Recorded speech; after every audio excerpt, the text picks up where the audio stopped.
Le gouvernement congolais tient mordicus au développement des entreprises congolaises. L'exécutif national a accordé une subvention aux entreprises congolaises pour être compétitives et concurrentes dans leur secteur. C'est le cas avec Sonahydraulique. Le comité de gestion de cette entreprise pétrolière et sa délégation syndicale ont dit leur satisfaction de suite de cette décision du gouvernement. Leur plaidoyer était adressé au ministre de l'économie pour l'application de la loi 015 sur les hydrocarbures.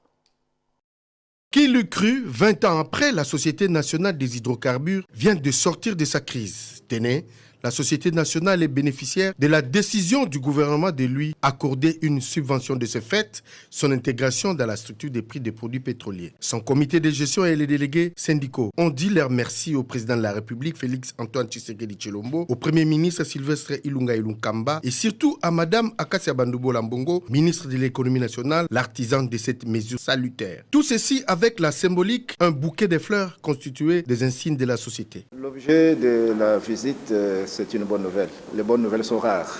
Il a plu au chef de l'État, le président de la République, Félix Antoine Tshisekedi, de nous accorder une subvention en tant que société nationale. Nous avons attendu cette subvention depuis 20 ans. Les intersyndicales m'ont accompagné pour dire merci à Madame la ministre de l'économie. C'est quelque chose qui va nous permettre de jouer le rôle de régulateur. Nous devons être référence pour le gouvernement. En matière de PMF, nous devons aussi être en mesure d'être fournisseurs, d'importer et de dire la vérité au gouvernement. Cette subvention qui vient redynamiser la société est presque en faillite, qui cherche à décoller avec cette subvention. Nous sommes en amont pétrolier, nous demandons aussi que la loi soit appliquée pour que la société nationale se retrouve. C'est notre société. Les multinationales sont là.